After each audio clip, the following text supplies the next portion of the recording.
quando li assim, Essência Evangélica do Livro dos Espíritos, me fez perceber o Livro dos Espíritos como um sopro divino em nossa alma,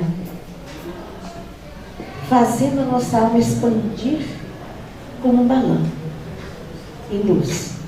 Mas expandir, expandir, expandir, de forma a transcender cada corpo, de forma a envolver tudo mais que existe em volta, e envolver também o planeta e as galáxias, nos fazendo ver a possibilidade da nossa alma de expandir-se por todo o universo, numa forma magnífica que nos dá alegria ao coração.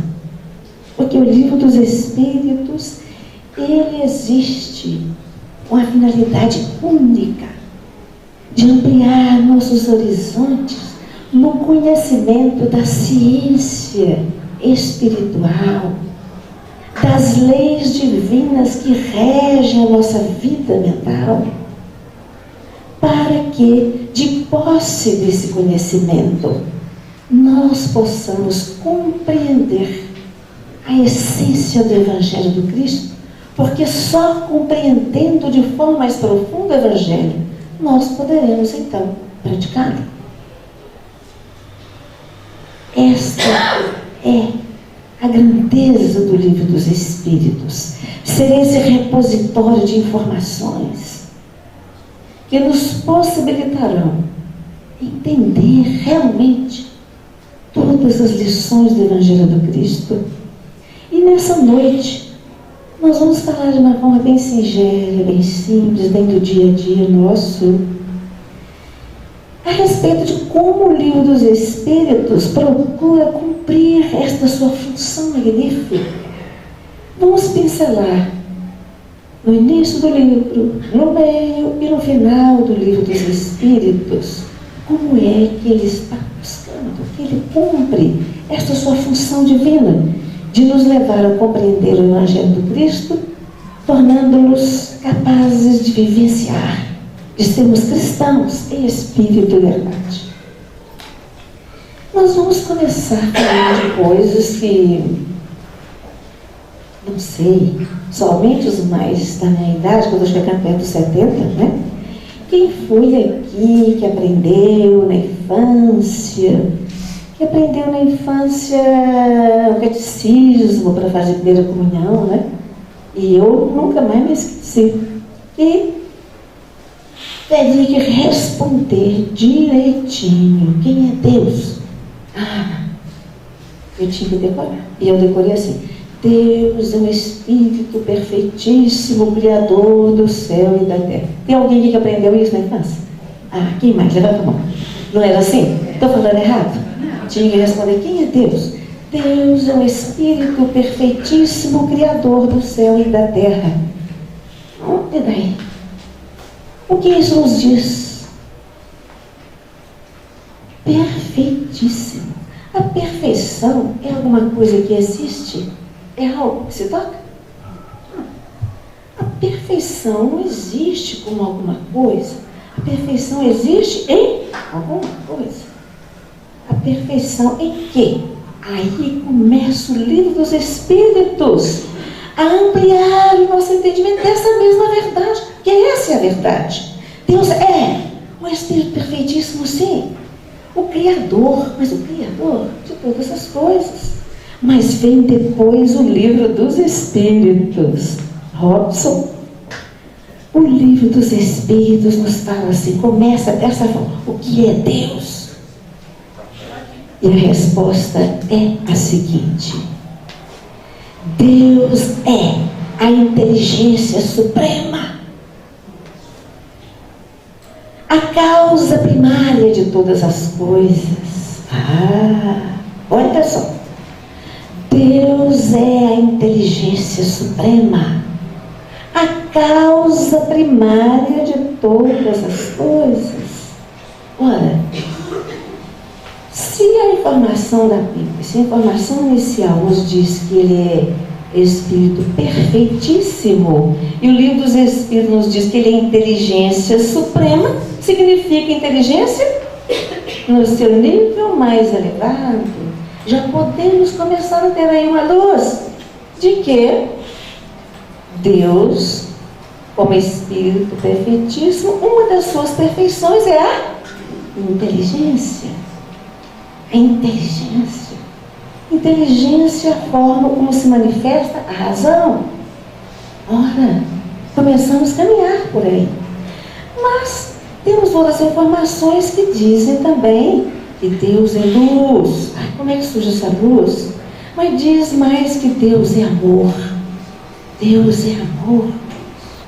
O amor é o que mesmo? O amor é um sentimento. O amor é o sentimento no seu grau máximo, mais elevado. Então vamos ver por aí, começamos a perceber que Deus é perfeito em inteligência e é perfeito no sentimento. Olha, podemos perceber as perfeições divinas. Deus é um Espírito perfeitíssimo em razão e sentimento. Razão no seu grau máximo, perfeito. Sentimento no seu grau máximo, perfeito. Olha o livro dos Espíritos nos dando a luz a respeito de Deus. Olha, diz a mesma coisa. Deus é um Espírito perfeitíssimo. Então ele é a inteligência suprema, e diz, mas é o amor mais puro. Mas e quanto a criar as coisas? Quando o livro dos Espíritos nos diz que ele é a causa primária de todas as coisas. Causa primária. O que significa ser causa primária? Se ele é causa primária, ele não criou usando coisas, material externo. Se ele é causa primária, tudo nasceu dele, desse Espírito perfeito. Foi que surgiu a matéria-prima de criar todas as coisas. E aí, o livro dos Espíritos nos fala do fluido cósmico universal como sendo hálito divino. Hálito divino. Uma emanação fluídica do próprio Espírito perfeitíssimo. Olha que coisa bonita.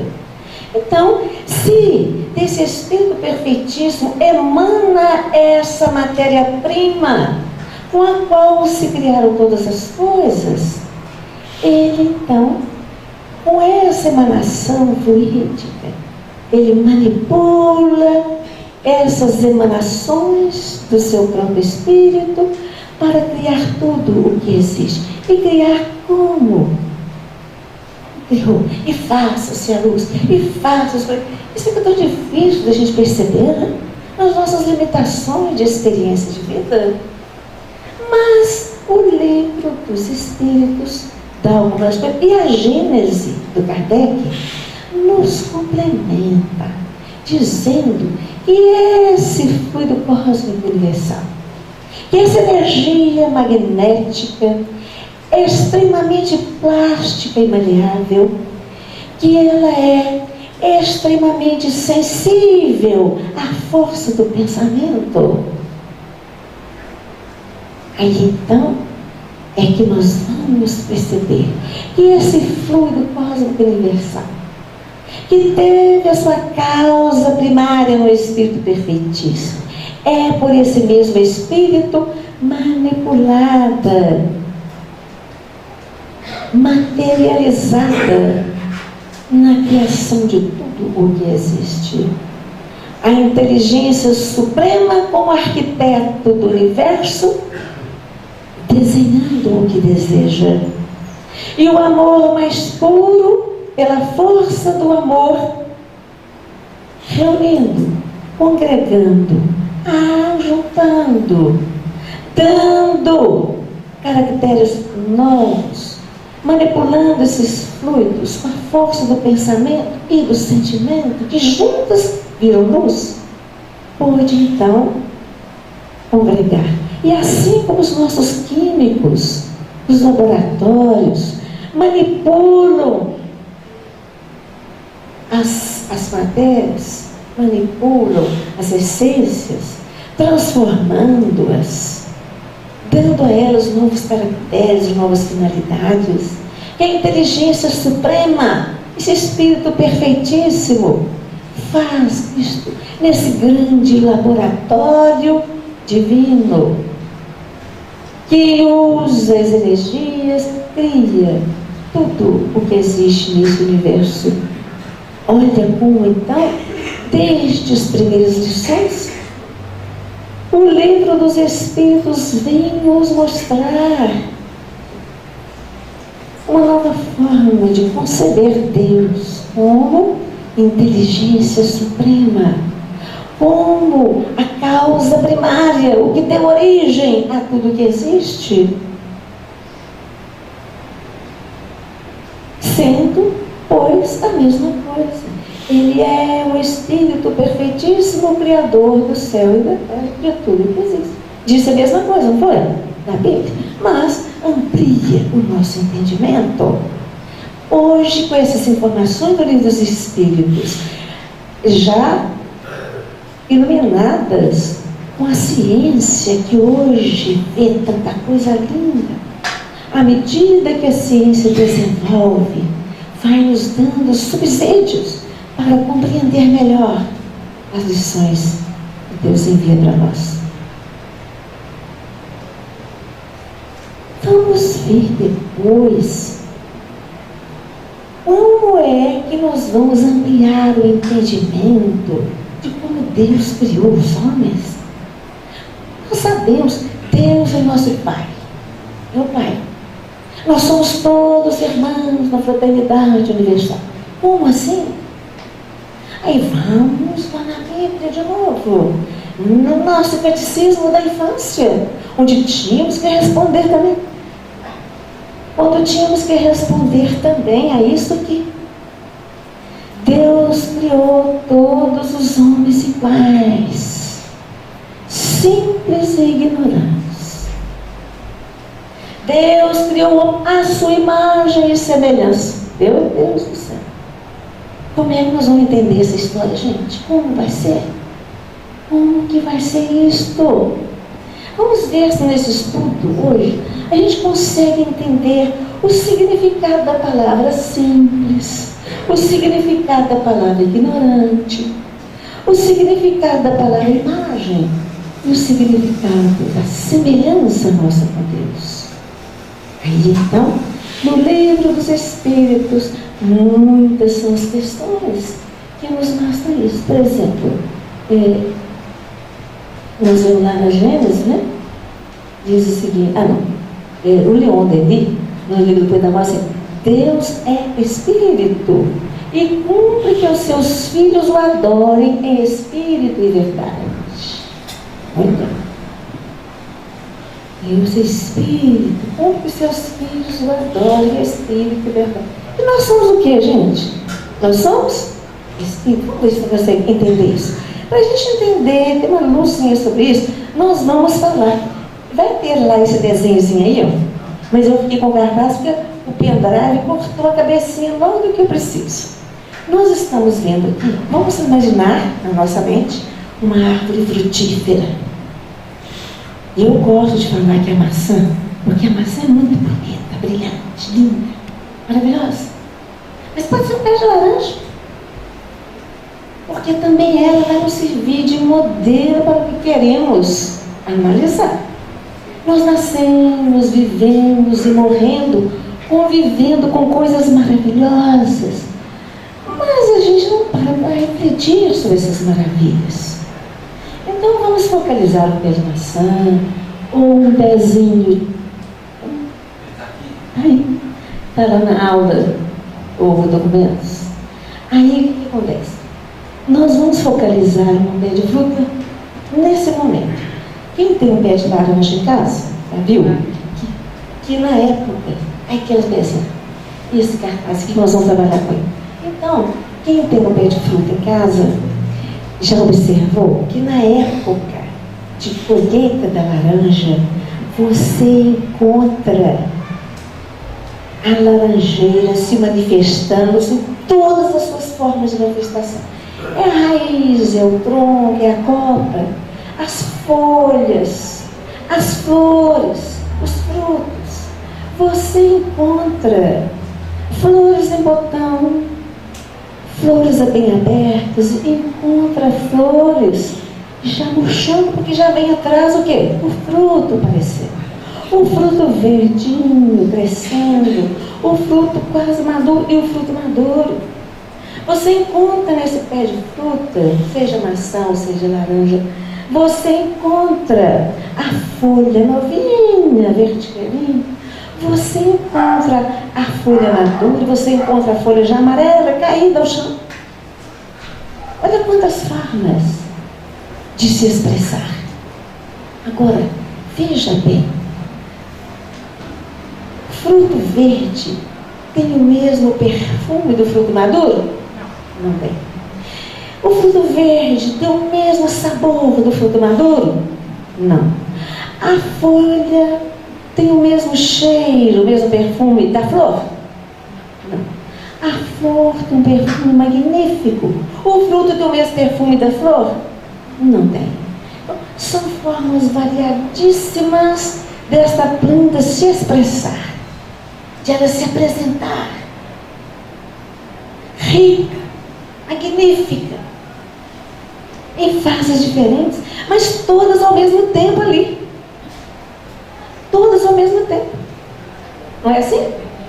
Então nós vamos mencionar que a planta na época da colheita, onde ela mostra todos os seus caracteres, todas as suas qualidades, ela é uma planta na sua plenitude, que subiu lá no canal.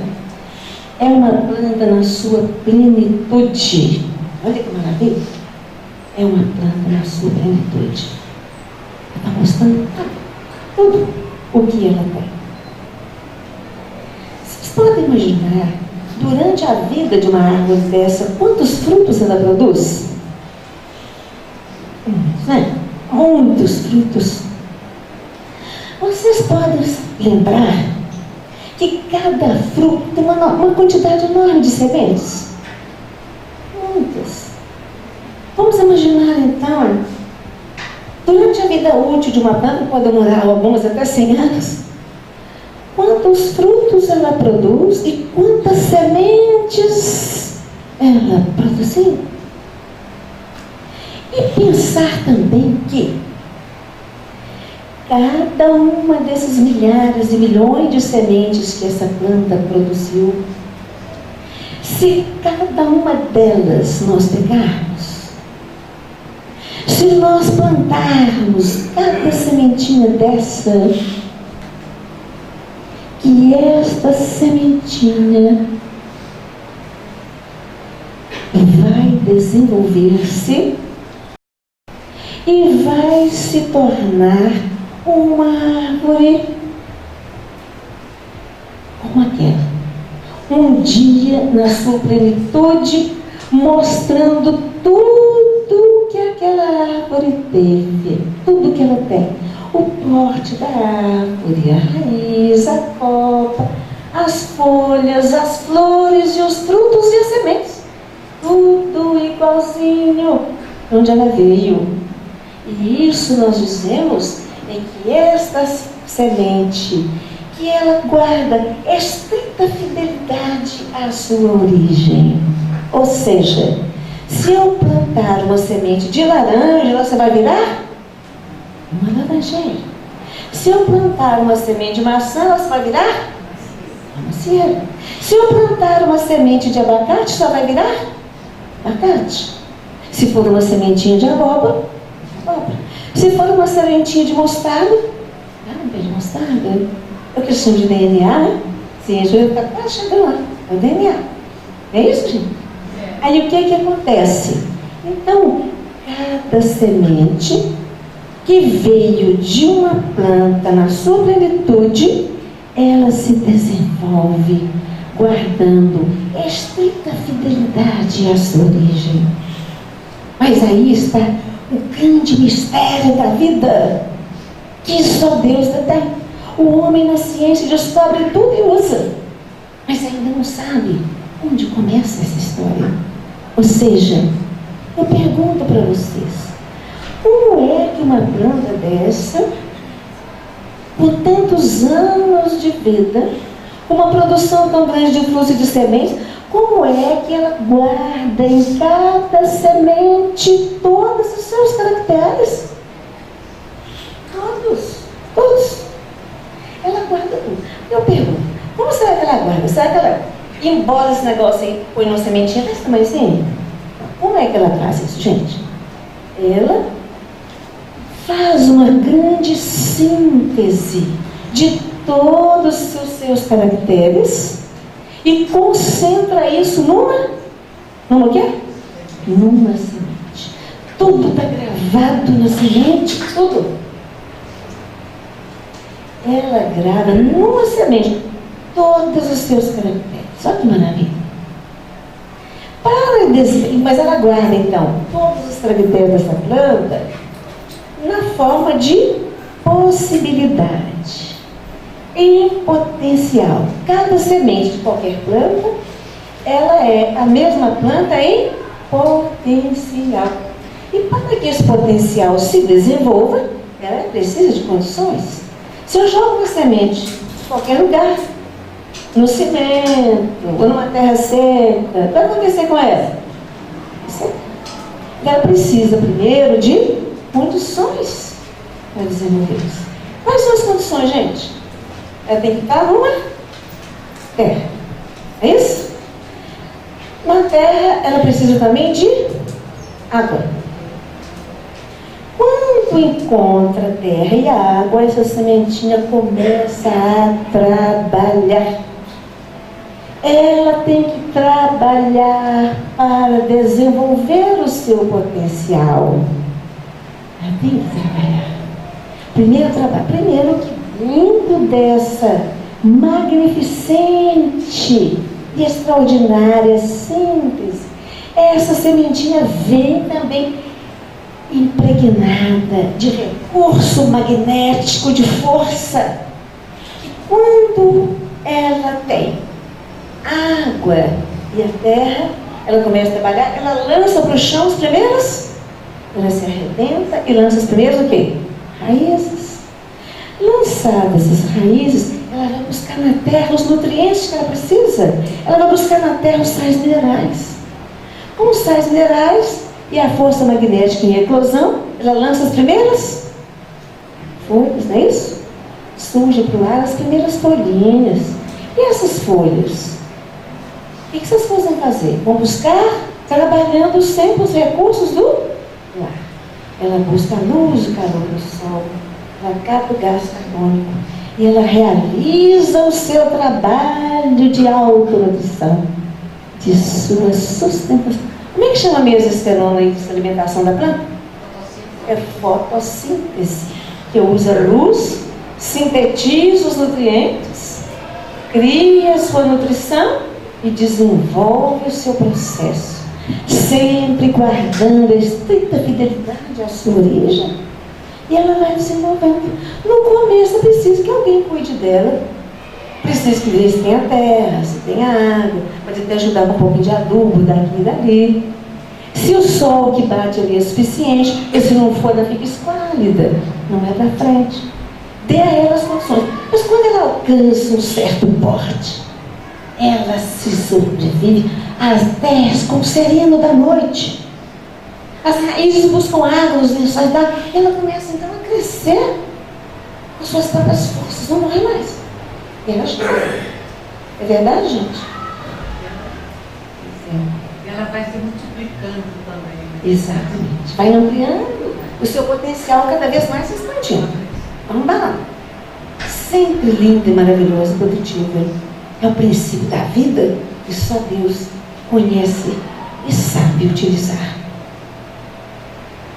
Mas nós vamos ver então aqui agora, dando sequência ao nosso raciocínio.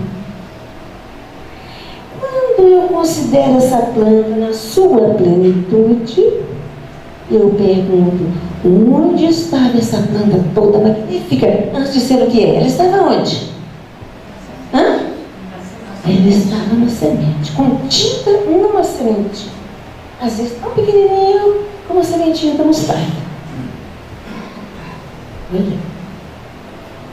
Tão pequenininha que alguém que não tenha nunca visto uma maçã, alguém que nunca tenha visto uma laranja, esse alguém que não conhece você, você coloca na mão dela uma semente de maçã, pequenininha, pretinha, descreva para mim como que é a planta que produziu essa semente. Ela é capaz? É, gente? Semente humana pode olhar assim, nunca viu a planta. A planta é assim, assim, não tem como. Não tem. Então, eu posso dizer, mas a planta está aqui. Não estava contida aqui? Não estava. Estava. Então, eu posso fazer uma pergunta para vocês. Essa planta na sua plenitude, essa maravilha toda, qual foi a forma mais simples sobre a qual ela se apresentou ao dia? Foi na forma de uma semente. Então, essa foi a forma mais simples dessa semente. Mais simples. Ai. Ela cresce e Mas o que nós vamos falar agora é que não está claro, às vezes, nas letras, nas questões dos livros do livro dos Espíritos, mas que pelo raciocínio podemos deduzir que Deus, com inteligência suprema, com o sentimento maior que é o amor, que pela grandeza, pelo nível perfeitíssimo da razão e do sentimento, ele é uma luz. Nós dizemos então que Deus é Espírito perfeitíssimo, ou inteligência suprema. Ele é um Espírito na sua plenitude. Deus, como inteligência suprema, o amor mais puro, luz. E quando essas duas potências se unem, é como os dois polos, positivo e negativo da energia elétrica, gera luz. Então vamos dizer que Deus é um Espírito na sua plenitude. E que Ele não usou método diferente da planta para gerar os filhos. Ou seja, na sua plenitude, Ele faz a grande síntese das suas virtudes. Condensa essas qualidades numa semente chamada princípio inteligente mônada, dotando essa semente com princípio inteligente seus filhos. Como a semente é filha daquela planta, a princípio inteligente, a mônada é a forma simples sob a qual o ser humano se apresenta, e que pelo trabalho, pelo estudo, desenvolvendo-se, vai alcançar a perfeição chamada angelitude. E é por isso que Jesus nos afirma no Evangelho: vós sois deuses. E somos. Se somos filhos de Deus, como a semente é filha daquela árvore, que Deus, na sua plenitude, faz uma síntese de si mesmo, cria sementes de luz, dotando-nos das suas grandes virtudes, razão e sentimento, capacidade de pensar, capacidade de sentir, para que nós possamos, no decorrer de várias existências, com as oportunidades de experimentações de vários postos, de várias atividades, desenvolver, fazer desabrochar essa potencialidade, para que nós possamos então acentuar cada vez mais a nossa semelhança com o nosso Pai. Aí nós vamos ver que a mônada, que Deus criou todos os homens iguais, iguaizinhos, uma síntese de si mesmo, uma semente da divindade. E que a forma mais simples é essa. E nos tempos de ignorância, é sem conhecimento, com a capacidade de raciocinar, de aprender, de conhecer, mas completamente ignorantes. Para que nós, no decorrer do nosso desenvolvimento, pelas experiências de vida, pelas experiências reencarnatórias, nós possamos caminhar da ignorância para a sabedoria, acentuando assim a nossa semelhança com Ele, aproximando-nos do modelo, sendo fiéis à nossa origem, caminhando para brilhar a nossa luz. E brilhe a vossa luz, porque essa luz existe em forma de possibilidade, em forma de potencialidade. E à medida que formos aproximando o nosso raciocínio do raciocínio divino, com a perfeita justiça sendo ao mesmo tempo o verdadeiro amor, e a justiça e o amor unidos no mesmo nível, as duas asas simbólicas do anjo, gerando luz. Sede perfeitos com o perfeito, é o vosso Pai que está no céu. Tal pai, tal filho, filho de peixe, peixinho é. Nós somos filhos da Espírito Plenitude. Olha, gente, só somos muita coisa, não somos? Olha que coisa linda. Nisto é que nós vamos ver que a nossa caminhada evolutiva, feita através das reencarnações, é para sair da simplicidade, a simplicidade mamônida, que primeiro é lançada para começar pela força magnética de que é dotada, a desenvolver seu potencial, primeiro no mineral, dentro da água, na primeira camada gelatinosa dos planetas recém-criados, para depois ampliar o seu potencial no reino vegetal, e ampliar o potencial e ir crescendo no reino animal, até alcançarmos o reino hominal, onde o cérebro mais desenvolvido já tem memória, sabe do ontem, do hoje, planeja o amanhã, e aí ele começa a poder escolher os caminhos. É a planta que já começa a beber o sereno, a buscar os lençóis d'água e fazer escolhas. Aí o livre-arbítrio começa a nos complicar, porque ainda não temos o conhecimento da verdade espiritual, que as nossas escolhas de cada momento é que nos é assim, o céu ou o inferno para o nosso espírito mortal. O céu ou o inferno, na construção do reino que está dentro de nós. O reino de Deus, na afinização com o amor. Ou das trevas, no descumprimento das leis da lei de amor.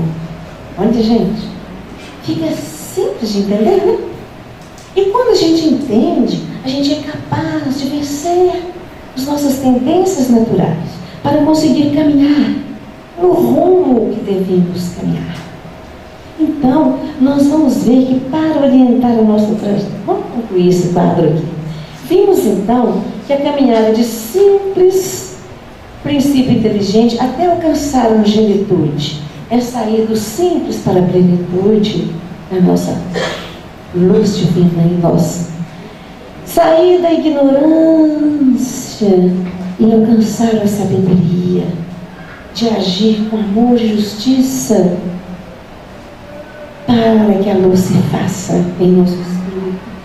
E descobrir que Deus criou o homem à sua imagem e semelhança. Qual é a imagem de Deus? Volta lá para nós que falou que Deus é Espírito.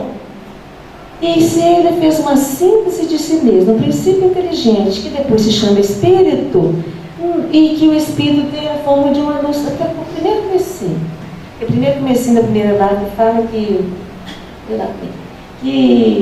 Deus é Espírito. E logo depois, qual é a forma do Espírito? Fala que o Espírito, o livro dos Espíritos, vocês não. Qual é a forma do Espírito? O Espírito tem a forma de uma chama. Olha, luz. Vamos ver as características de uma chama. Olha, ele é Espírito. Ele tem a forma de uma chama. Olha a chama aqui, que é a chama, ela é luz. Vamos pegar uma vela. Você tem a vela, tem o pavio, você acende essa vela. A luz é a vela? A luz é o pavio? Não. Ela é resultado de combinação. Agora essa chama, ela aquece, ela ilumina, ela se expande, ela retrai. Esta é a forma do Espírito. E esse Deus é essa forma do Espírito. E nós somos feitos à imagem dele. Nós somos Espírito, como Deus é Espírito. Fomos feitos à imagem de Deus. E qual é a nossa semelhança com Ele? Como nós parecemos com esse nosso Pai? Ele é inteligência suprema, Ele é o amor mais puro e nos dotou da capacidade de pensar, capacidade de sentir. Essa é a nossa semelhança com Deus. Para que possamos construir o reino de Deus dentro do nosso próprio Espírito. Então, para nos orientar nesse caminho, é que nós vamos ter no livro dos Espíritos, voltando à Bíblia, nós temos os 10 mandamentos trazidos por Moisés. No livro dos Espíritos, retoma os 10 mandamentos, atualizamos o nosso novo entendimento com o quê? As leis morais. A lei de reprodução, nós entendemos o funcionamento do nosso corpo físico. A lei de adoração, já foi dito ali. Deus Espírito cumpre aos seus filhos que o adorem em espírito e verdade. Eu pretendo que nós tenhamos um estudo do livro dos Espíritos aqui de ponta a ponta o ano inteiro. E eu quero vir cá falar sobre a lei de adoração. Minha paixão. Jesus diz adorar a Deus em espírito e verdade. O que significa isso? O que significa adorar a Deus? Mas é tema para outra aula, né? Então, o que nós vamos ver é que, espero que tenhamos agora entendido por que Deus fez todo mundo igual mesmo, simples e a forma de nossa mente.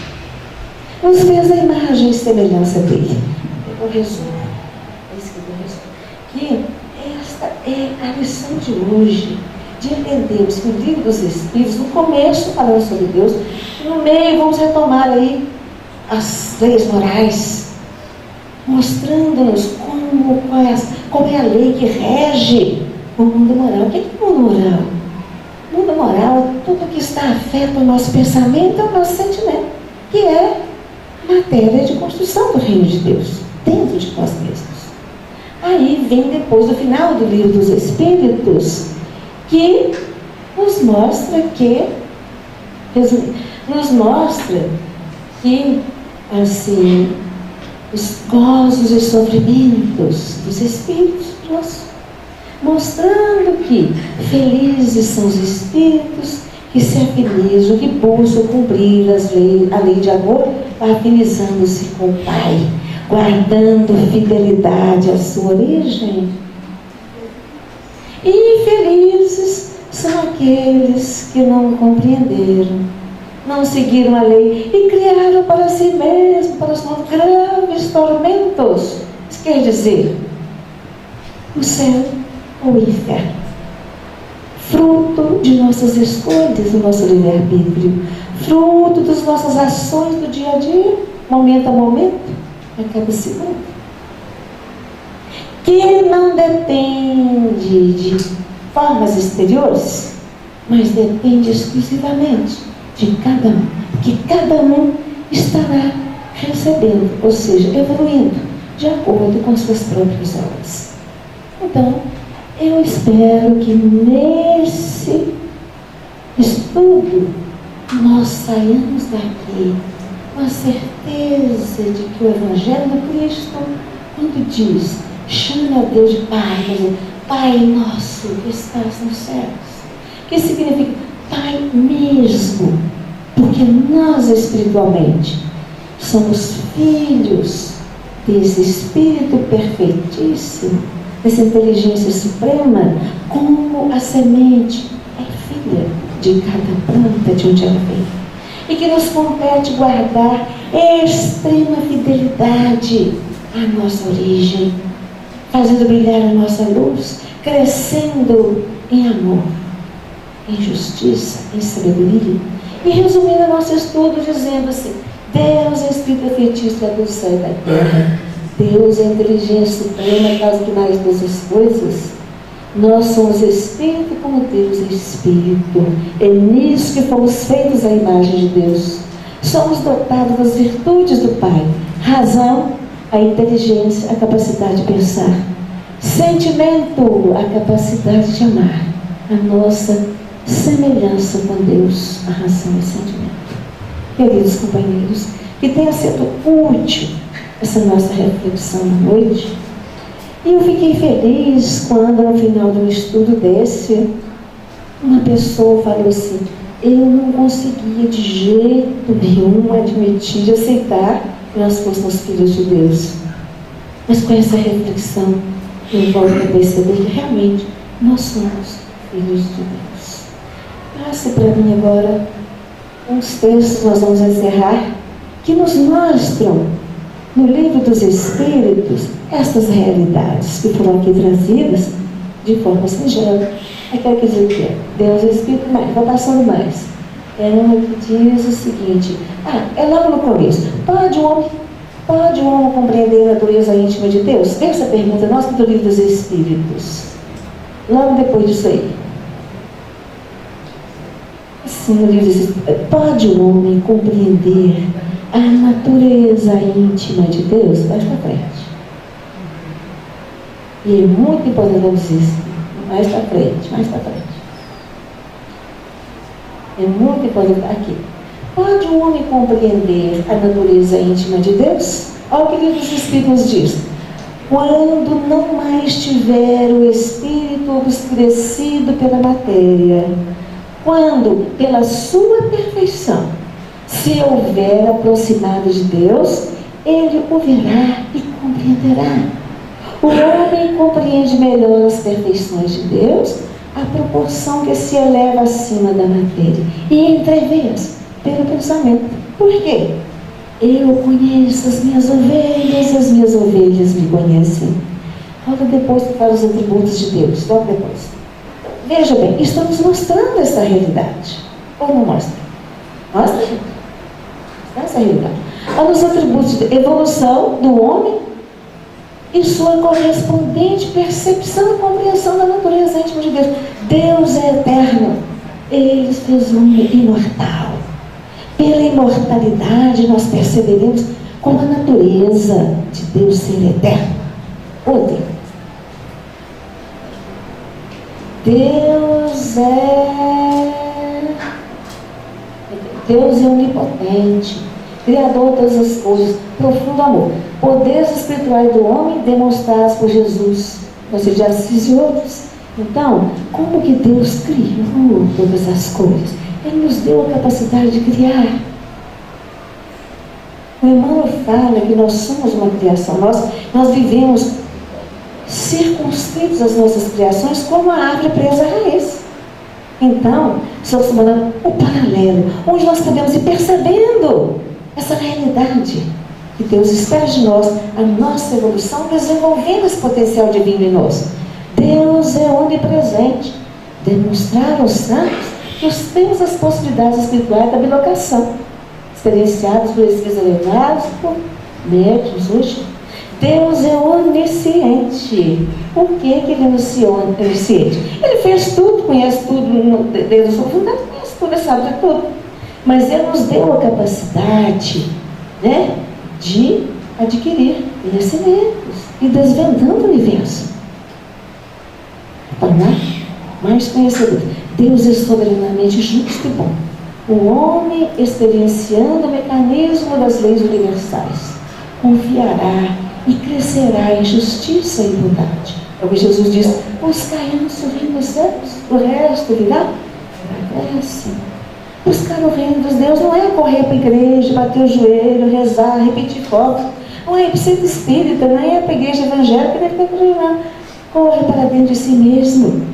Vivencie esse potencial divino. O objetivo de tudo, de Jesus ter vindo à Terra, é espiritualizar a humanidade. O que é espiritualizar a humanidade? Será que é transformar todo mundo em espírito desencarnado? Não é.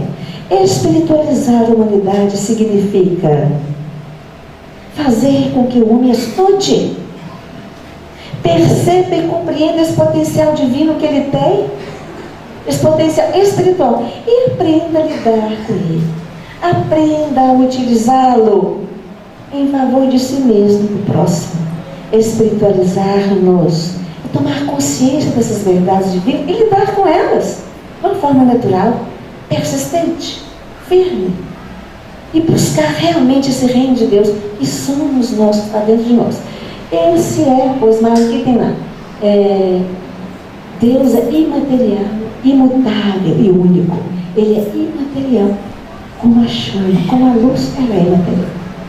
Nosso espírito é isso. Vamos ter outras aulas lá frente, né? Nós vamos fazer um curso aqui, se Deus quiser, para estudar todos esses lances que o livro dos Espíritos propõe para nós, para a gente entender o Evangelho. Estudar a questão da Santíssima Trindade, Pai, Filho e Espírito Santo. Significa isso nessa realidade espiritual.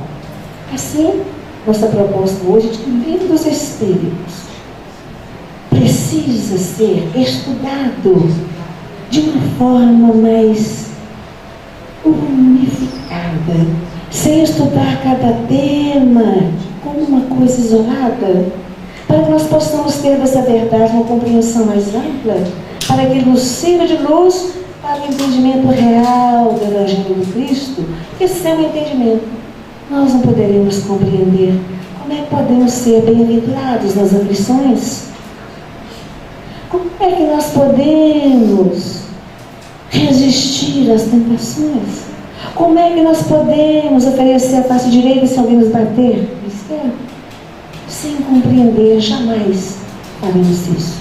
Sem compreender as leis divinas que o livro dos Espíritos traz informações para nós, como impediremos o martírio do Cristo na cruz?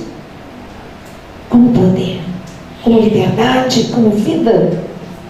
Como podemos perceber o Cristo coroado de espinho, com uma cana na mão, todo vilipendiado e ridicularizado, caminhar para a cruz como o espírito mais livre que a terra já viu, com total liberdade, com total felicidade íntima, sem jamais pedir: Pai, me livre disso aqui. Mas vendo as mulheres chorando, mulheres, chorai antes sobre vós e vossos filhos. Está muito bem. E de dirigir-se a Deus: Pai, perdoai-lhes, eles não sabem o que fazem.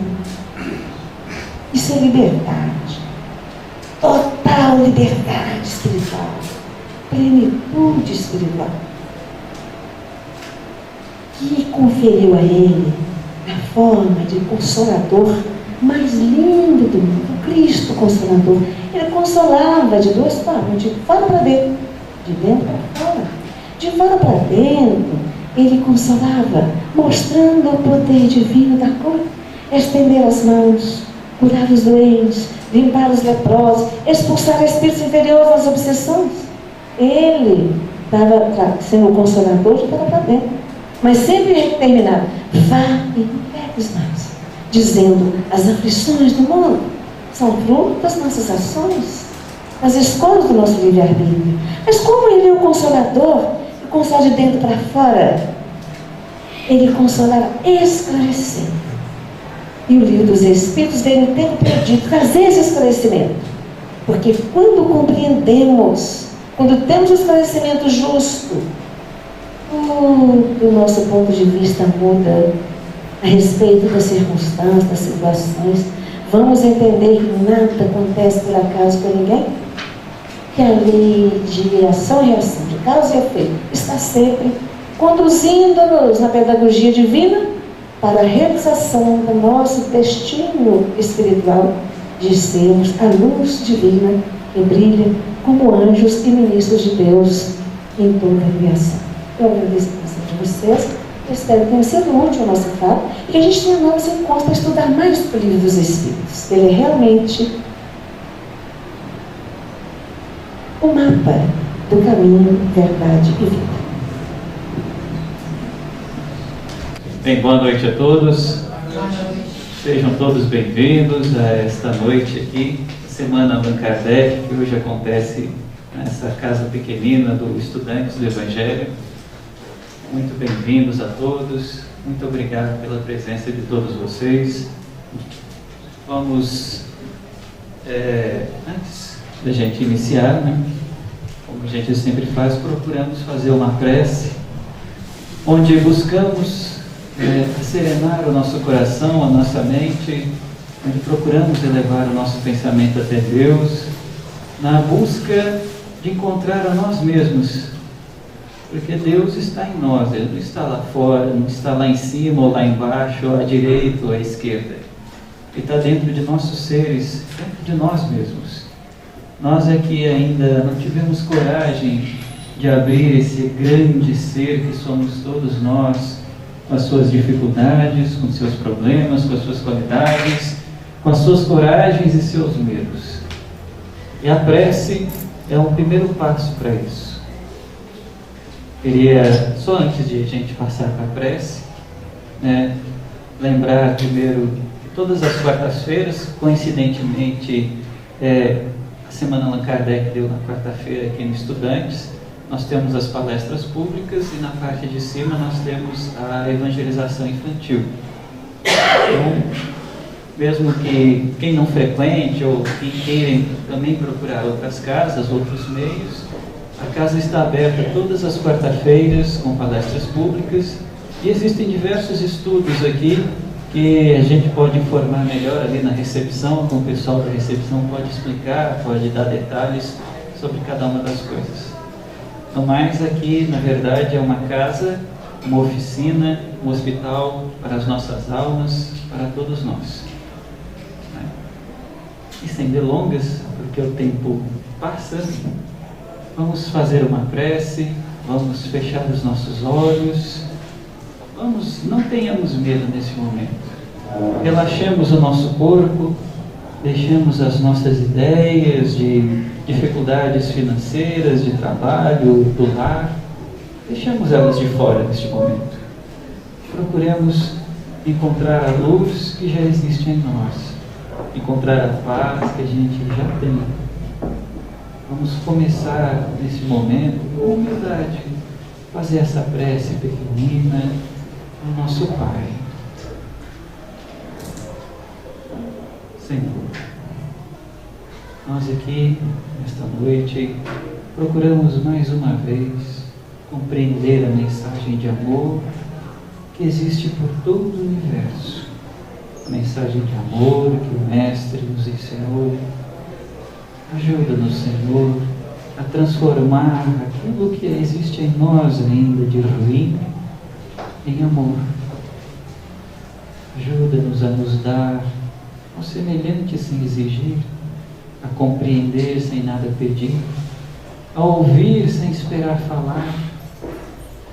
Mestre, ajuda-nos a entender o semelhante como nosso irmão e não como aquele com quem competimos por um espaço que na verdade não existe.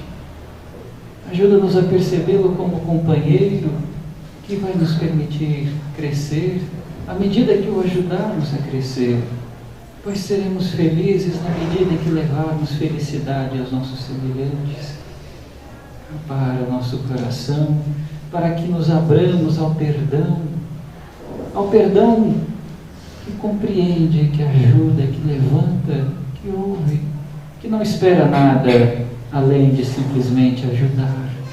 Porque todos nós caímos, todos nós choramos, todos nós erramos. E quantas vezes Tu não tens nos levantado e nos fortalecido, mesmo quando erramos na mesma coisa várias vezes. Ampara, Senhor, para que a mensagem da noite possa ser compreendida, mas principalmente vivida por nós. Porque o Evangelho não foi feito para ser apenas palavras, mas para se tornarem ações. Ajuda-nos a agir. Sabes quanto é difícil, Senhor, mas nos ampare para que hoje possamos dar um passo a mais e amanhã outro, no seguinte outro, vencendo aquilo que ainda trazemos de ruim, transformando-os em luz e paz. Ampara a nossa irmã, que aqui vai falar conosco, a inspire, a fortaleça, para que ela busque estar contigo, tanto quanto Tu está conosco, para que a Tua mensagem se torne vida em nossas vidas. Obrigado, Senhor. Obrigado, bons Espíritos que estão sempre conosco. Obrigado, Pai. Que Tua bondade se estenda sobre todos nós, hoje e sempre. Amém. Bem, pessoal, hoje nós temos a presença da nossa querida Maria do Amparo, vai falar sobre a essência evangélica de O Livro dos Espíritos. Ela presidiu o 10º CRE, lá na região de Belo Horizonte, né? E hoje faz parte do Centro Oriente, um trabalho lá bacana. Me desculpe a memória aqui, que eu já estou meio velho, e aí a memória dá uma falhada, sabe? Um Alzheimer chegando. Maria do Amparo, divirta-se.